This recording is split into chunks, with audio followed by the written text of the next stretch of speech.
what other people think you ought to accomplish.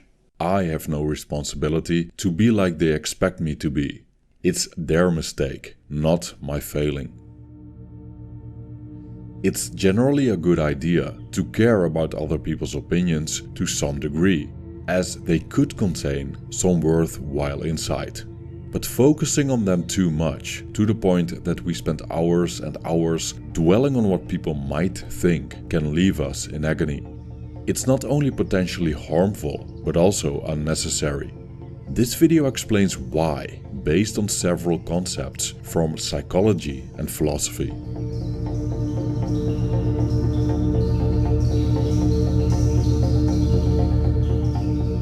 1. You're giving away your power.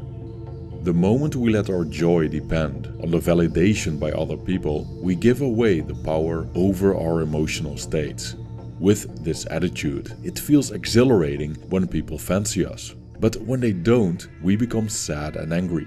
Especially now, in the age of social media, many have made other people's approval their focal point in life. Positive attention, then, becomes a requirement for happiness, which entirely depends on the whims of those we try to impress. It can even become an addiction. Many of the people that we try to impress, we don't even know. Moreover, many of them have ever-changing opinions, often without substance, or are downright ignorant. So why would we waste our time trying to make them like us? Chances are we don't even like them. Stoic philosopher Seneca said about this, and I quote, "How mad is he who leaves the lecture room in a happy frame of mind simply because of applause from the ignorant? Why do you take pleasure in being praised by men whom you yourself cannot praise?" 2. It's beyond your control.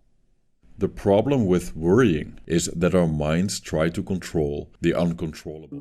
People's opinions are ultimately not up to us, so there isn't much we can do to stop them from disliking us. Now, this doesn't mean that we cannot influence what other people think. As a variation to the dichotomy of control, a concept from Stoicism, Professor of Philosophy William B. Irwin proposed the trichotomy of control. The dichotomy of control, as presented by Epictetus, makes a distinction between the things that are within our control and the things that aren't. The trichotomy of control, however, offers three categories: things over which we have complete control, things over which we have no control at all, and things over which we have some but not complete control. Opinions of other people fall into the second and third categories. In some cases, there's nothing we can do about what others think. For example, we cannot change what someone said to us in the past, and we cannot change our parents' disapproval of us when they're dead. But we can influence people in the present by our words and actions. But even though our behavior could be incredibly influential, the results are still not up to us. Therefore, worrying about what's happening in the brains of others is futile, and we're better off focusing on our own actions. 3. It's a reflection of them, not you. Often, how people react to us directly reflects themselves and how they feel. When we incur hostility, indifference, or sadness as a response to our actions, or even to our very presence, it may not always be personal. Moreover, these people could be expressing parts of their unconscious without realizing it. Swiss psychiatrist Carl Jung called this phenomenon projection. Jung believed that people tend to repress unwanted aspects of themselves into the unconscious parts of the mind, which form what he called the shadow. A consequence is that we unconsciously recognize in others what we recognize in ourselves. As we dislike in others what we dislike in ourselves, an adverse emotional reaction follows.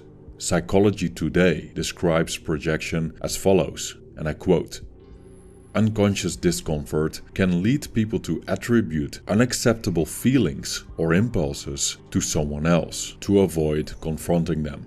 Projection allows the difficult trait to be addressed without the individual fully recognizing it in themselves." End quote. Jung stated that projections change the world into a replica of one's unknown face. We all see the world through a unique lens, and the unconscious plays a significant role in how we relate to our environment. Knowing this, we can put the opinions of other people into perspective. 4. You're not the center of the universe. When we try to imagine the vastness of the universe, we begin to understand the insignificance of ourselves. We may experience ourselves as the center of it all because we see it exclusively through our eyes. But most would agree that we are not. But of course, we never know. Solipsism is the idea that only one's mind is sure to exist, as we cannot prove that the external world, including the minds of others, is real. To this day, one cannot experience the existence of other minds than one's own. If your mind is indeed the only mind in existence, other people's opinions are nothing but illusions, thus nothing to make a fuss about, as they aren't real. But even though solipsism could be the reality, there seems to be a consensus that other minds do exist. If the latter is the case, then other people's opinions are indeed real. But if all people have minds comparable to our own and are as immersed in their troubles as we are in our own, then they're probably not thinking about us as much as we would believe. Moreover, most people are so busy concerning themselves with what others think of them that they don't have time to take a good look at the very people they try to impress. In the grand scheme of things, opinions are incredibly brief and erratic, and our mistakes are quickly forgotten along with all the times we have impressed someone. As Marcus Aurelius stated, "So many who were remembered already forgotten, and those who remembered them long gone." 5. It destroys authenticity. Care too much about what others think, and you'll turn into a sheep anxiously following the rest of the flock. If you do as other people want you to do, you'll be living according to their expectations and ideals. German philosopher Friedrich Nietzsche despised the herd mentality that many people carry. He makes a distinction between the Herren- und Sklavenmoral, meaning the master and slave morality. Those at the top are the strong-willed, who create values and rules. The many at the bottom, the herd, follow, but oppose their oppressors at the same time. But instead of rising to the top, those with a slave morality want others to be at their level, namely among the other obedient, mediocre, and uniform members of the herd. Once part of the mass, they expect you to be just like them. If you stand out, the herd sees you as evil. If you act in conflict with conventions, you may even be considered dangerous, as people usually fear what's strange and unknown. Within the pack, conformity is a virtue and authenticity is a threat. Nietzsche urges his readers to be neither a master nor a slave, but transcend this system altogether and become an authentic, self-actualized person. In his view, one can only accomplish greatness if one ignores the opinions of the herd and their predetermined virtues and unapologetically forges one's own path. 6. Life is too short. A survey of 2,000 British adults called the National Worry Audit revealed that, on average, people in Britain spend about 6.5 years of their lives worrying. Many of these worries concern, directly or indirectly, the opinions of other people. An example.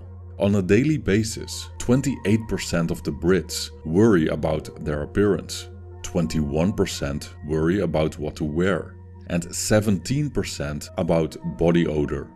The average life expectancy of the British is currently 81 years old, which means that they spend 8% of their lives worrying. If they would simply stop worrying about other people, then they would have about 2 additional years to enjoy life or to do something useful. But still, even though 81 years seems quite long, It's a fraction of time compared to humanity as a whole, let alone planet Earth. Moreover, many die young, as human life is fragile and can be taken away in the blink of an eye. What a waste of energy to spend this short and vulnerable existence wondering what other people think. So the fickleness and shortness of life can be a potent reminder to eliminate this destructive habit. As Seneca wrote, "You live as if you were destined to live forever. No thought of your frailty ever enters your head, of how much time has already gone, by you take no heed. You squander time as if you drew from a full and abundant supply, though all the while which you bestow on some person or thing is perhaps your last. You have all the fears of mortals and all the desires of immortals." 7. You know yourself best. Even though other people can give you valuable outside perspectives concerning your behavior, the person most knowledgeable about you is you. No matter how close we get to each other, our minds remain a private space and often don't fully resemble what we show the world. Carl Jung's model of the psyche differentiates several parts: the persona, the ego, the self, the shadow, and the animus or anima. Of these aspects, the persona is what we show the world, which is just a thin layer of the self, or, as Jung put it, a kind of mask designed on the one hand to make a definite impression upon others, and on the other to conceal the true nature of the individual. End quote. Some people can be pretty intuitive and see through the cracks of our masks. Moreover, they can notice behaviors about us that we aren't even aware of. But they can never be sure about our true motives, secrets, and hidden personality traits, because these are reserved for ourselves only. So people's thoughts about us, based on what they perceive, often don't align with reality. Therefore, the feedback we get from others can be helpful, but the truth ultimately hides within ourselves.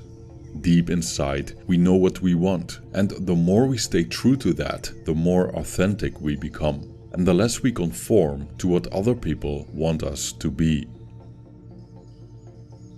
Thank you for watching.